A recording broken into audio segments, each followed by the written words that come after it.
Hello students, once again I welcome you in my class. As you know that I am Shivanand Singh and you are watching my YouTube channel Shiva is English Zone. आज की इस video class में हम discuss करेंगे एक ऐसी verb जो बहुत ही कम किताबों में आपको देखने को मिलती है या बहुत कम लोग ही बताते हैं। आज उस वर्ब का नाम मैं बता दूं। जनरली उसको मल्टी वर्ड वर्ब्स कहा जाता है, लेकिन इसके और भी कई नाम हैं। मैं नामों से जरा परिचित कराता चलूँ आपको। उसको प्रीपोजिशनल वर्ब्स भी कहते हैं, फ्रेजल वर्ब्स भी होती है, प्रीपोजिशनल फ्रेजर वर्ब भी होती है। तो बस बहुत जल्द मैं बताना चाहता हूं आपको कि ये वीडियो है बहुत ही खास। लौटता हूं बस चंद सेकंड में।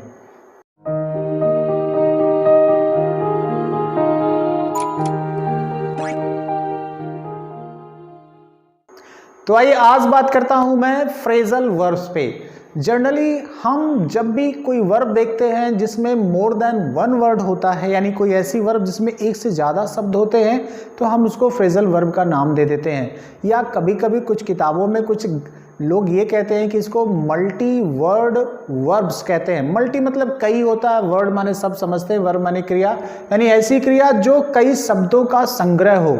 क्या वाकई इसको सिर्फ मल्टी वर्ड वर्ब्स ही कहा जाता है या इसके कुछ और भी नाम है? अगर नाम है तो इनके नाम अलग क्यों हैं? अगर अलग हैं तो क्या डिफरेंसेस आपको देखने और समझने को मिलेंगे?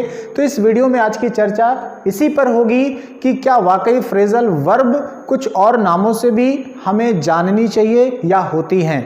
तो मैं आपको बता दूं, जब भी किसी वर्ड को आप ऑब्जर्व करते हैं कि ये वर्ब है या नहीं है, तो आप उसमें ये चेक करते हैं कि कौन सा एक्शन हो रहा है, कौन सी सिचुएशन है, कौन सी कंडीशन है। क्योंकि वर्ब का मतलब सिर्फ इतना नहीं है कि वो आपको क्रिया का होना बताए, वो आपको स्थिति से भी वाकिफ कराती है। तो उसमें मैं ज़्यादा नहीं जाऊँगा। अगर आपको उसके बारे में जानना है तो मेरी प्लेलिस्ट में वर्ब नाम का एक पूरा का पूरा वीडियो का कलेक्शन है, आप पढ़िए, बिल्कुल आपको फ़ायदा होगा। और हाँ, अगर आपने है तो प्लीज़ चैनल को सब्सक्राइब कर लीजिए, शेयर कर दीजिए, लाइक कर दीजिए। बहुत सारी दुआएं आपकी मिली, इसके लिए आपका बहुत बहुत धन्यवाद। तो आगे की बातें करता हूं मैं।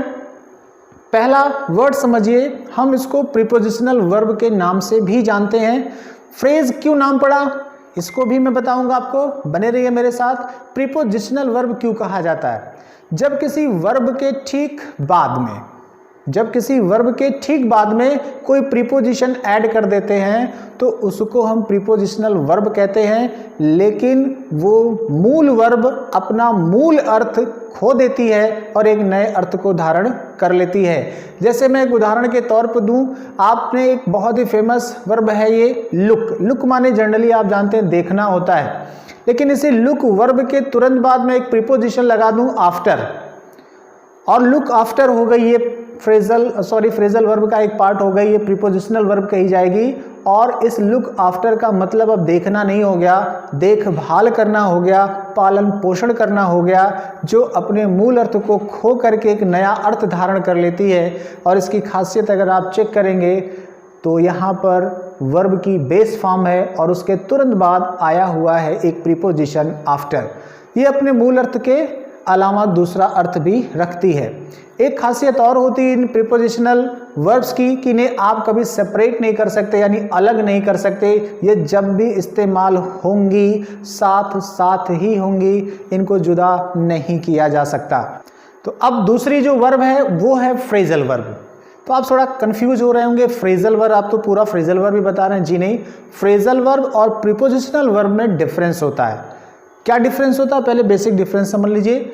जब किसी वर्ब के तुरंत बाद प्रीपोजिशन आता है तो उसको हम प्रीपोजिशनल वर्ब का नाम देते हैं, ये सेपरेट नहीं हो सकती। दूसरी जो वर्ब मैं बताने जा रहा हूं, इसमें भी वर्ब की फर्स्ट फॉर्म के बाद अगर एडवर्ब आ जाए, तो उसको हम प्रीपोजिशनल वर्ब कहते हैं, इसको हम सेपरेट कर सकते हैं। ये बेसिक डिफरेंस है, आप इसको गांठ बांध लीजिए।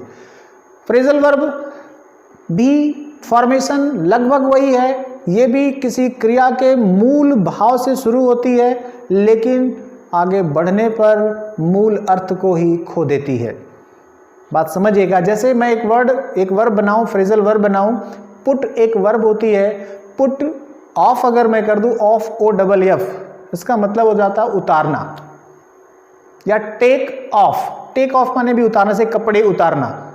तो यहां पर टेक ऑफ है ये प्रीपोजिशनल वर्ब नहीं है। उसके क्यों नहीं है? क्योंकि वर्ब की बेस फॉर्म के तुरंत बाद में, base form, second form, third form भी इसकी बनती है, ऐसा नहीं है। ये ट्रांजिटिव इंट्रांजिटिव भी होती है फ्रेजल वर्ब, गौर करिएगा। तो जब कभी फ्रेजल वर्ब को आप ऑब्जर्व कर रहे हो तो इनको सेपरेट किया जा सकता है, सेपरेट किया जा सकता है। I put my jacket off या I take my jacket off, हम फ्रेजल वर्ब को सेपरेट कर सकते हैं लेकिन प्रीपोजिशनल वर्ब को सेपरेट नहीं कर सकते, इसका ध्यान रखिएगा। प्रीपोजिशनल जो वर्ब्स हैं उनका फॉर्मेशन जब भी होगा वर्ब की फर्स्ट फॉर्म या वर्ब के तुरंत बाद प्रीपोजिशन लगाने से होगा, मूल अर्थ खो देगी, ये भी आपको पता होना चाहिए। फ्रेजल वर्ब भी यही कहती है कि वर्ब के तुरंत बाद एडवर्ब आ जाएगा तब वो फ्रेजल वर्ब की कैटेगरी में चली जाएगी, इसका विशेष तौर पर ध्यान रखिएगा। इसके बाद एक और वर्ब आती है जो दोनों का कॉम्बो पैक होती है, उसका नाम होता है फ्रेजल प्रीपोजिशनल वर्ब। नाम अगर आप पढ़ें तो दोनों का कंबाइंड हो गया, यानी जब किसी मल्टी वर्ड वर्ब को आप चेक कर रहे हो, अगर उसमें वर्ब के बाद प्रीपोजिशन और उसके बाद एडवर्ब भी आया हुआ हो तो उसको हम क्या बोलेंगे? Phrasal prepositional verb. ये बात गौर करिएगा। मैं फिर से रिवाइंड कर देता हूं। प्रीपोजिशनल वर्ब में वर्ब के तुरंत बाद प्रीपोजिशंस आते हैं, फ्रेजल वर्ब में वर्ब के तुरंत बाद एडवर्ब आते हैं, और फ्रेजल प्रीपोजिशनल वर्ब में दोनों आते हैं, यानी वर्ब के बाद आपको प्रीपोजिशन भी मिलेगा और एडवर्ब भी मिलेगा। तो इस तरह से अगर आप ऑब्जर्व करेंगे तो इन मल्टी वर्ड वर्ब्स में आपको तीन पार्ट मिलेंगे, कोई एक नहीं है। ये सब अलग हैं, इनका अपना अलग महत्व है। तो आप इस तरह की समस्याओं से अगर होते हैं रूबरू तो मेरी वीडियो क्लास आपके लिए बहुत ही हेल्पफुल। देखते रहिए शिवाजी इंग्लिश जोन। बहुत बहुत धन्यवाद आपका।